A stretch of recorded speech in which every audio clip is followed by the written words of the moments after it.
All of us reach a point in time where we are depleted and need to somehow find a way to reignite the fire within.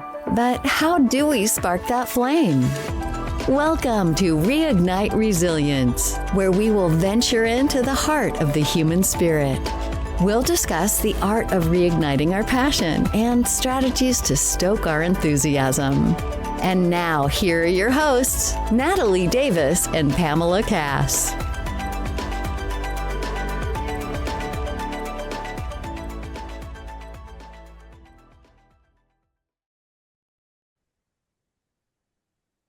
Welcome back to another episode of Reignite Resilience. I am your co-host, Natalie Davis, and I am so excited to be back with all of you today. And joining me is Pam Cass. Hello, Pam. How are you?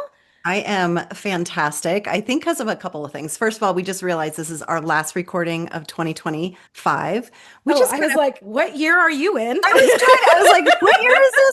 2025. I do know the year. Yes. But also I'm in a 3-day speaker training. And so had the first day today. And of course, that first day when you're with, it was like 40 plus people, all full of energy and just incredible. I'm like ramped up right now. I don't know. Nice. I've got like all this energy. So I'm super excited to be here. And of course, we have a guest. So I always love when you have a guest because our last podcast was just the two of us, which is always fun. So. It was fun because if you all missed it or didn't listen to it, we were talking about our upcoming Reignite Live that's happening in Loveland, Colorado on January 22nd. I'm going to keep talking about it. So if you see me anywhere between now when you're listening to this and January 22nd of 2026, just know I'm going to talk to you about Reignite Live. We are super excited about it. Amazing lineup, amazing sponsors and vendors that are coming out. And of course, yours truly and Pam and guest speaker Rachel Jane Groover will be joining us. So yeah. Go back and listen to that episode if you skipped it. Yeah. So if you literally want to meet us in person because you are just wildly interested in what we are in person, how tall we are. That's always what I'm always like, wow, you're much taller or much shorter than I thought you were. But That's so cute. I have never been told that I'm much taller than people had anticipated. No, I'm always, you're so tiny. I'm like, thanks. Thank you. I am probably true to size of what you would imagine in a video Zoom box.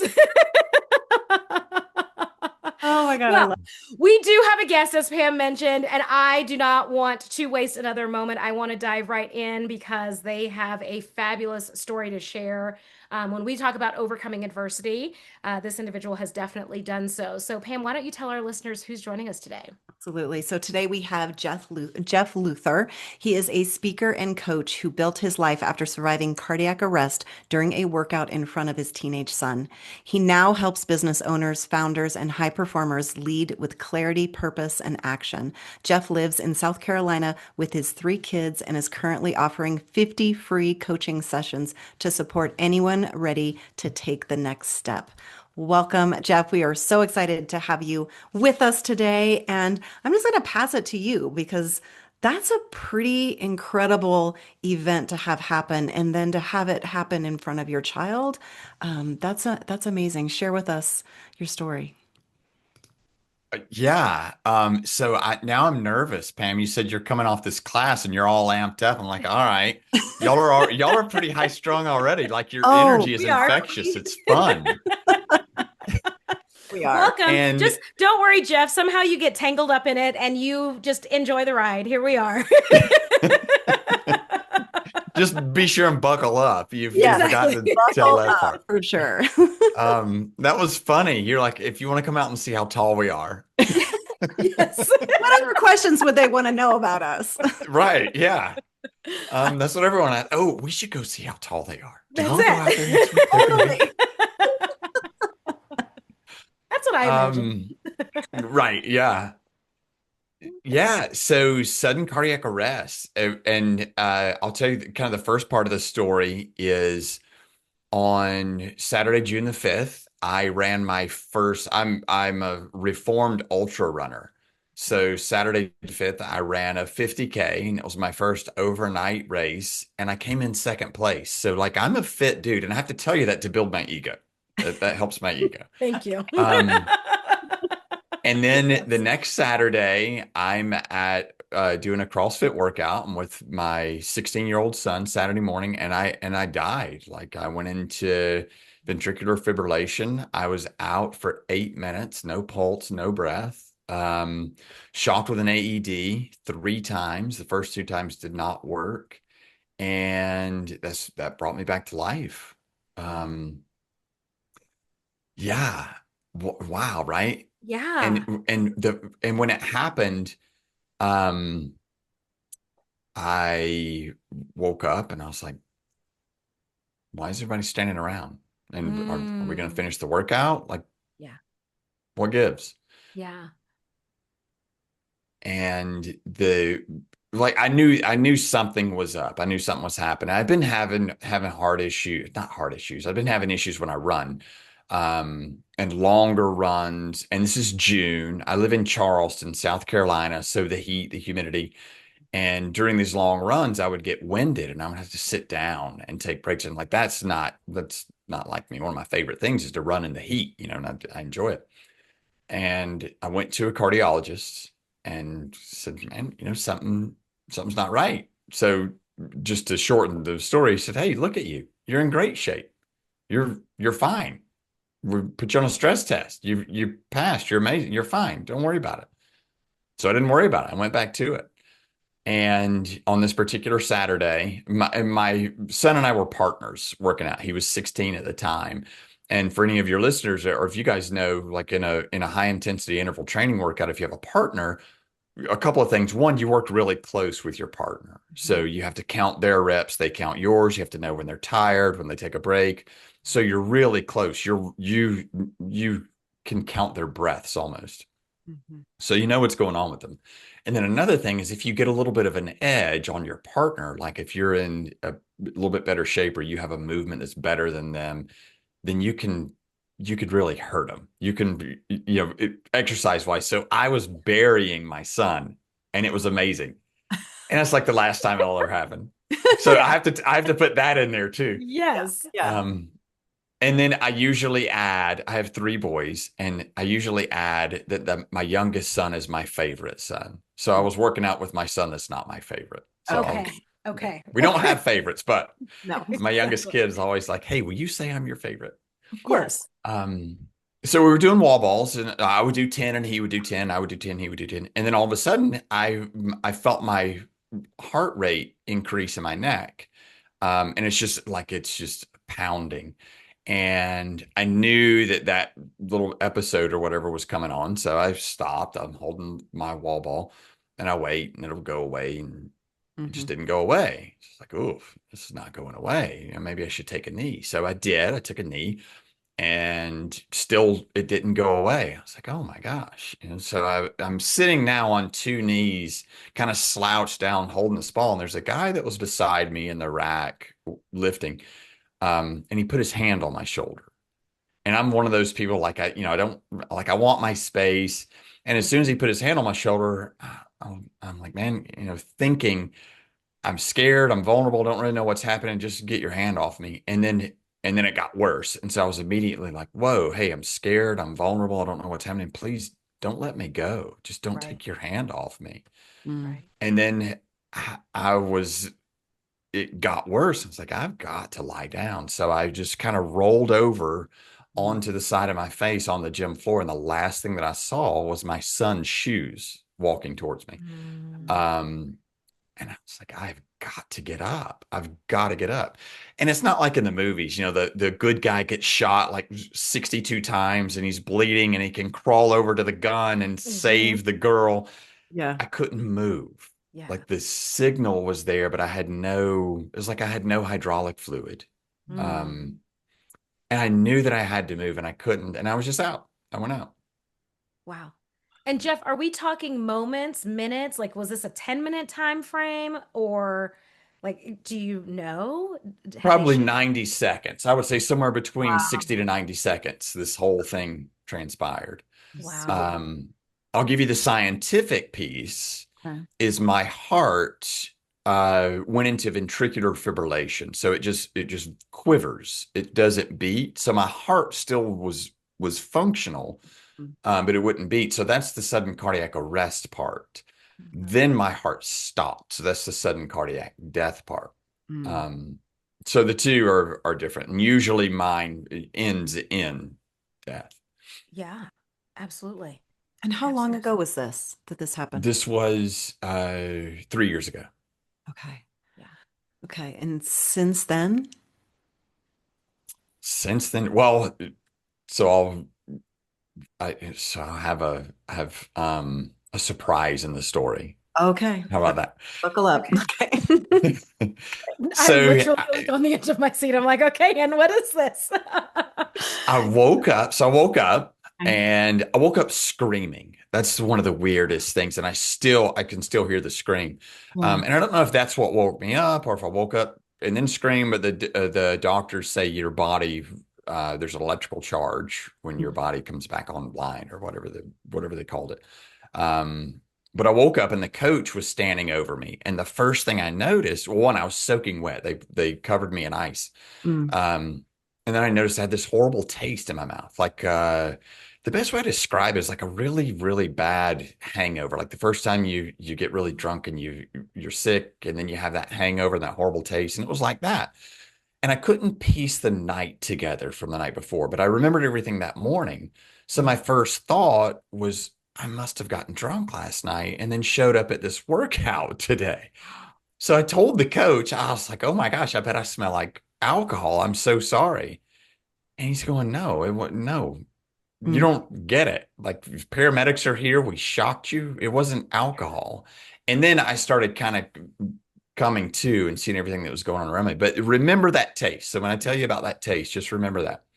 Um, so I came to, I sat up and I really was thinking, I just fainted, guys. It's not that big of a deal. Let's go finish this workout.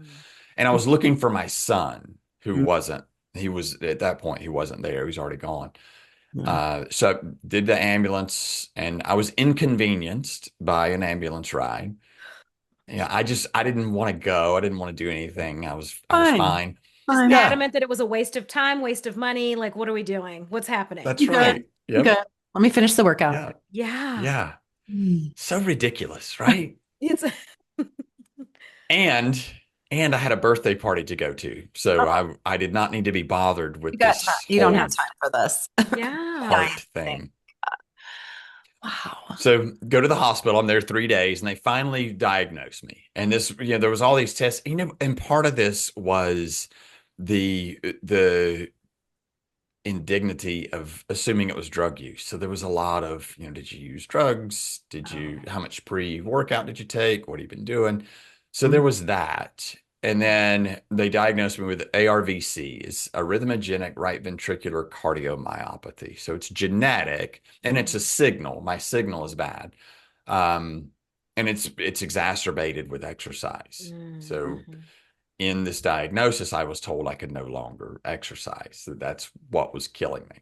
Oh, wow. And like a healthy heart, the muscle expands and contracts, and then it builds it, and that's why doctors encourage you to exercise. With mine, when the muscle fibers tear or expand, they get infiltrated with fat and scar tissue. So that is what messes up my electrical signal. Got it. And then of course, the more you do that, the worse it gets. Mm-hmm. So I got in the hospital, I got a defibrillator implanted, and they sent me on my way, and I had, it's considered surgery. So I can't do anything strenuous for 30 days. So 30 days goes by, and I did what any smart male athlete would do. I go Went back to straight the to gym. Yep. How'd I know? You know, I spoke a little too fast. You could have guessed it. Yeah. Yeah. Yeah. Shocking. Yes. Right. Yeah. Pardon the pun, right? Yeah. Yeah. Yeah. Oh, yeah. Yes. Sorry. That wasn't intentional. I promise. Yeah, so that's another piece in the 8 minutes. Here's kind of what happened when I was out is same thing. They thought that I had fainted, passed out. It's June in Charleston. I'm in a metal building with no AC, and they thought I'd fainted. Yeah. So they kind of slap you around trying to get you to come to. Then there was an ice machine there at that particular gym. So they go get a bucket of ice and they're putting ice on me to try to cool me down. And then I was fortunate. I was fortunate in a lot of ways, but I was fortunate that the director of safety for our aquarium here in Charleston was there doing a workout, Mm. and she thought, maybe we should take a pulse. So took a pulse. I had no pulse, no breath, and so they started doing chest compressions, and then someone said defibrillator. So they had an AED there. They go get the defibrillator, put that on me. And the way that thing works is you have to have some sort of electrical signal for the AED to detect and then shock you into a good rhythm. Well, when it put the defibrillator on me, I had no signal at all. There was nothing. So it just says give compressions. And then it found a signal and it shocked me. And so a couple of things. One, just like the movies, when it shocks you, you raise up off the ground. So my son told me that. Mm. And then it also gives an audible flat line, just like on the movies. So my son heard that. Yeah. And then the people at the gym, they're like, oh my gosh, he's dead. And he heard all of that. Mm-hmm. And just a little plug about the CrossFit community in general. What they did next was everybody stood around me and then blocked my son so that he couldn't see what was happening, which I thought was cool. Yeah. And that kept on. So this was about 8 minutes, and it tried to detect a rhythm again and didn't. So they kept giving chest compressions. Then it found rhythm and shocked me, and the same thing happened. And then the third time is when I came back. So that fills in that gap. And people, 8 minutes is a really long time to go without oxygen. And then my heart rate registered on the AED is like 386 beats a minute. So it just quivers. So I think that's like what saved me is it would quiver, and then they were doing chest compressions, so that would move oxygen through my body. And then I think I probably kind of came in and out of breathing throughout this process. So that's how my 8 minutes in wherever I was spent. Wow. Do you remember any of that period, that 8 minutes? No, but I need to make up a really good You story to totally tell. should. We won't tell I anybody. know. Wherever you went, whatever you saw, we'll believe it. You just let us Right. know. Yeah. Yes. Yeah, no one would know. I need to make that story up. No, it was nothing. It was like it really was like someone turned the lights out and then they came and turned them back on. Nothing, no excitement. Yeah. Okay. And there could be something there that I just don't remember. Maybe I've chosen not to remember. I'm not interested in investigating it. I don't think. Good. Yeah. Mhm. Absolutely. Fair enough. Fair enough. Yeah. So Jeff, I still have the hangover taste in my mouth. Yeah. Where does that come back in?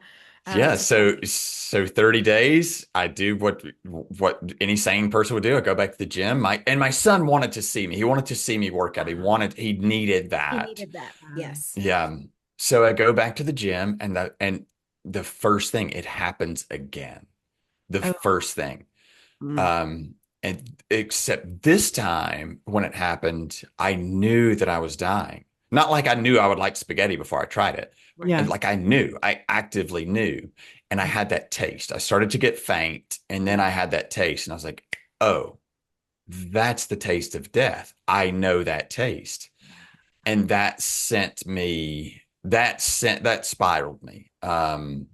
It terrified me. I became paralyzed with fear. I went from invincible and the doctors are wrong and I'll beat this thing to what am I going to do? I can't take a shower. I didn't want to take a shower because I didn't want to be in a bathroom alone. Who would find me? Right. I wouldn't drive. I was scared to go up steps because I was scared it was going to happen again. Yeah. And the second time was for 46 seconds. Like now with this defibrillator, it tells me, it tracks all the data. And it was 46 seconds. Well, the ICD doesn't shock you until it tracks your heart rate. You have to be in bad rhythm for a minute, and then it spools, and then it shocks you. So it never shocked me. So now I thought it was defective. Oh, Yes. I was like, y'all gave me this, like you bought this at a yard sale and put it in my body, like, and it doesn't work. broken. Yeah. Oh my gosh. So that was part of the psychological piece of it was terrorizing too. Right. But knowing that I actively was dying, then it all became real. Right. Um, Yeah. that put me in a really dark place, Yeah. really dark place. And I was angry and I was bitter, and exercise had been taken from me. I wasn't, they told me I couldn't exercise, Mhm. and I had no idea what I was going to do. Mhm. Yeah. Wow. It was like It, stripping away a part of who you were, which was those ultra marathons, the working out, the things that, yeah, Yeah. part of your life. And I I hope no one ever has to take me to task on this, but when we fall, and I fell pretty hard, Hmm. when we fall, our ego falls faster and Mm. further than we do. Yeah. And I couldn't let go of my ego. Just Pam, Mm. to everything you just said, I couldn't let go. I didn't know it wasn't on purpose. I just couldn't Yeah. separate the two. I couldn't let go, so it just dragged me down with it. Mm. And Yeah. your son is there in this moment, the second time it happens, right? The 46 seconds. Right. Is he aware of what's going on? Kinda. He says that he knew something was up, but I did what every high performer or entrepreneur or founder or whatever does. I said I was fine. Fine. Yeah. Oh, no, I'm fine. I'm fine. I'm just And fine. yeah, that's what we do. It's Yeah. We're all fine. oh, yeah. Mhm. Yeah. And as a side note, I will tell you that in that instant, like, people always talk about when you die, and I've heard people say, oh, hell is dying and meeting the person you could have become, or hell is dying and seeing the things you could have accomplished. Or when you die, you think about the things that you could have created or could have made or who you could have been. In those 46 seconds, I didn't think about or care about any of that. Yeah. Mm. There was a girl next to me. The coach was there. I just wanted to touch her. I just wanted to touch her arm. Hmm. I wanted to connect with people. I wanted to turn around and hug my son, Yeah. Yeah. but I couldn't. I could, because then I would be admitting I was scared. I wouldn't be in control. I wouldn't have it all together. But for those 46 seconds, I denied myself that, like that last little bit of life that I had, and I denied like the ultimate success as a human connection. Hmm. Connection. Yeah. Yeah. Mm. Wow. Wow. And Jeff, have you and your favorite son had opportunities to talk about this, like just the experience that he's witnessed twice now, and just the emotional piece and the connection, just in terms of y'all's relationship? What does that look like, and that Well, conversation look like? this isn't the favorite son. This was the middle This son. is right. Favorite Yeah. son. Oh, favorite son got Yeah. left. Okay, He was. sorry. He wasn't even. There we go. Sorry. Yes. It's all right. I missed that piece. Yes, I'm back. Yeah. Yeah, that's a great question. So we went through life for the next 6 months or so. Are you okay? Yeah, good. Do you want to talk about what happened? No. You good? Good. And this is just like some experience share for your audience. I knew he was not okay, but I wasn't willing to ask the question. I didn't want to hear that my son was broken and I couldn't fix him. I didn't want to hear that there was work that needed to be done on him while I was still trying to heal myself. Yeah. Um, which I, regret's a strong word, but I wish I would have done something different sooner. Right. Hmm. Hmm. Um, and ultimately I did, but yeah, it took another episode for that to come about. Okay, so let's talk about the next episode. Yeah. So the next episode, that went on for about 6 months. You good? Yep, I'm good. And me dancing around, not exercising and kind of giving up and trying to figure out what I was going to do. Mhm. And he was wrestling at the time, so we had an out-of-state wrestling meet that he and I went to. And in this match, it was his match with another kid. The kid got his arm broken, and it's not like, oh, they were wrestling, he broke his arm. It was total accident. He just got Mhm. turned funny, and they rolled over, and it broke his arm. Well, it was a hyperextension, so it looked horrible. Mhm. And my son, who's like a loving, caring, soft kid, just lost it. And so he saw the kid's arm and he started screaming and he just drops to the mat and he was banging his head on the mat. And I had to come out of the stands and grab my son. So I grab him and I'm trying to get him to just calm down and get it together. And I turned him around and I was like, Cash, he's going to be okay. Hey, can you hear me? And he was looking straight through me. And finally I just grabbed him. I said, Cash, do you trust me? Do you trust me? And I was trying to get his eyes to meet my eyes. And he finally just looked at me and said, Dad, I can't hear the sirens. I was like, oh, we have a problem. Yeah. And that's what it was. And I had to make that connection and walk him back through. This was obviously, a couple of days later, but I had to walk him back through everything. Hey, tell me about that. Tell me about the sirens. What do they mean to you? Well, I didn't know. He had been carrying this for 6 months, that every time he heard sirens, he didn't know if they were coming to get me if he wasn't with me. But that's something I hope that someone takes from this, that I could have done something sooner. I could have asked a better question that I was afraid to ask. Right. Well, but you were also in the muck itself. I mean, you were going through the same thing. So for you to have missed it is probably Yeah. pretty understandable. Yeah, and thank you. And I do try to give myself that same grace Yeah. also. But we beat ourselves up better than anyone else. Oh yeah, 100%. that's what we Yeah, do. We're great at absolutely. it. Yes. Professionals. Yeah. Professionals. Should Right. have done more, known better, all the things, right? It's all of Of the course. the Yep. shitting on ourselves that we should have whatever fill in the Right. blank. Yeah, Right. yeah. Yep. Wow, wow.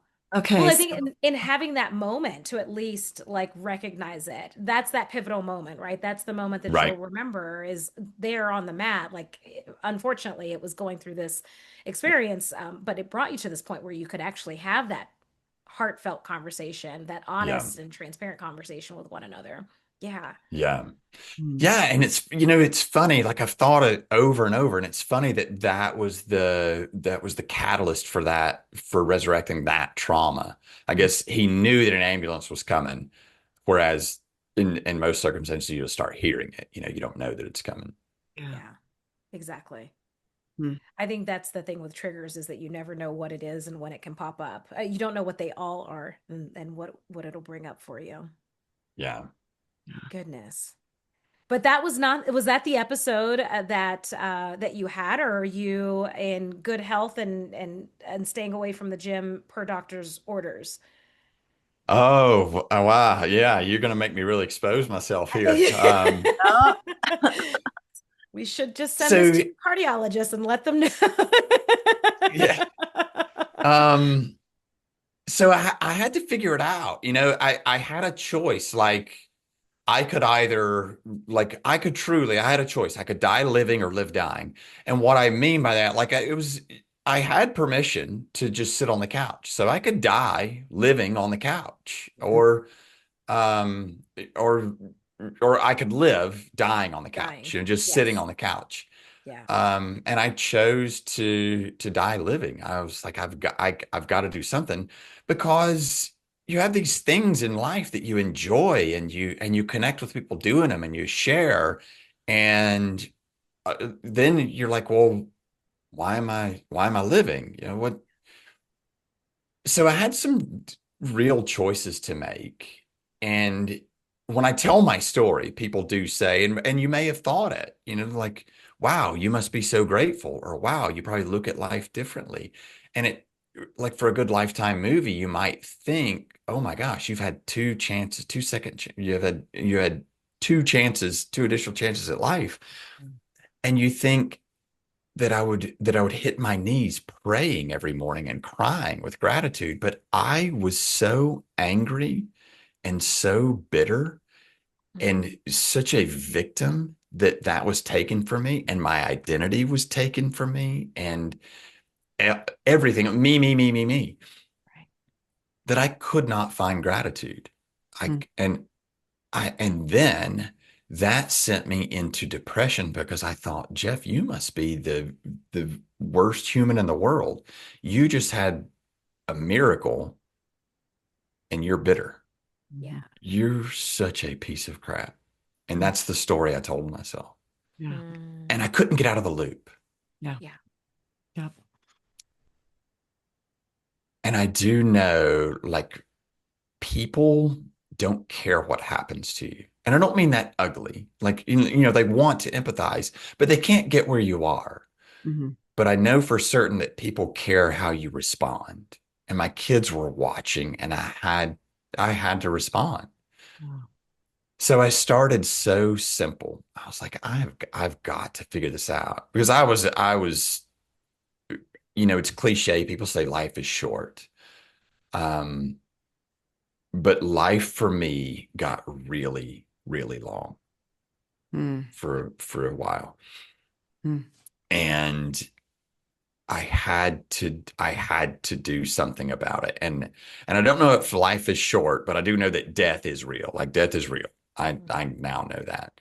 Mm-hmm. So I had to start simple. And I never knew that I had an issue with gratitude. Like, gratitude is just, yeah, I'm grateful. Of course I'm grateful. I just ate and I said a prayer and thank God for the food, or whatever it is.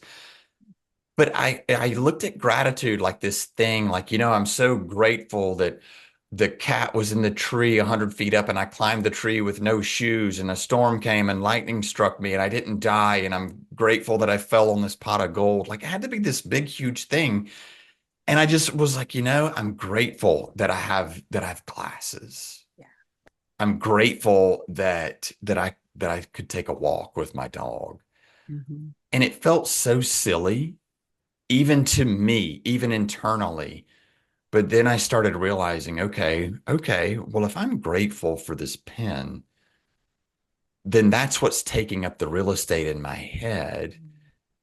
And I can't share that real estate with being bitter about not running. And I know that, like, most humans with a little bit of sense know that, but I just didn't. I just intellectually, I could have told you, well, yeah, that sounds right. Yeah. I just never experienced it. I just didn't know it. Mm-hmm. I don't think that people truly think about that they cannot coexist at the same time, right? When you're in that place of true gratitude and appreciation for everything, big and small, it is hard for that cynicism, the skepticism, all the doubt, whatever it is, to also have a presence or even own real estate, like you said, and you're in that space. Yeah. Yeah. And that was so real to me. Like, and it's funny, Natalie, because I would fight in my mind with that. It's so crazy to think about. Um, and one thing that I do now is I tell myself how good my life is. Yeah.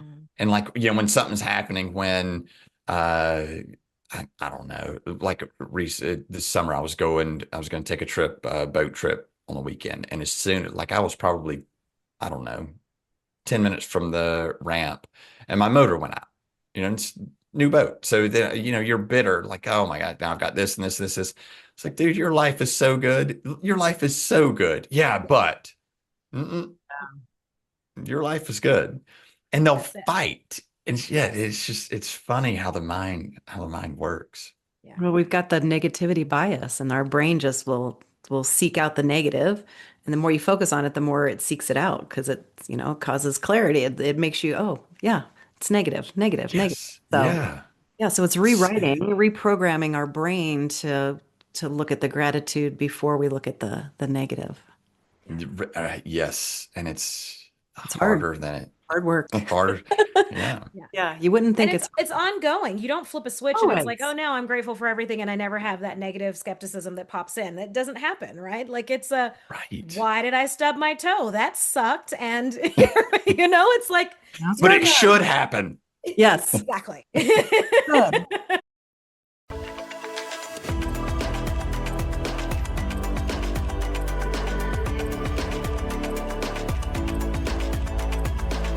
Thank you for joining us today on the Reignite Resilience podcast. We hope you had some aha moments and learned a few new real-life ideas to fuel the flames of passion. Please subscribe on your favorite streaming platform, like or download your favorite episodes, and of course, share with your friends and family.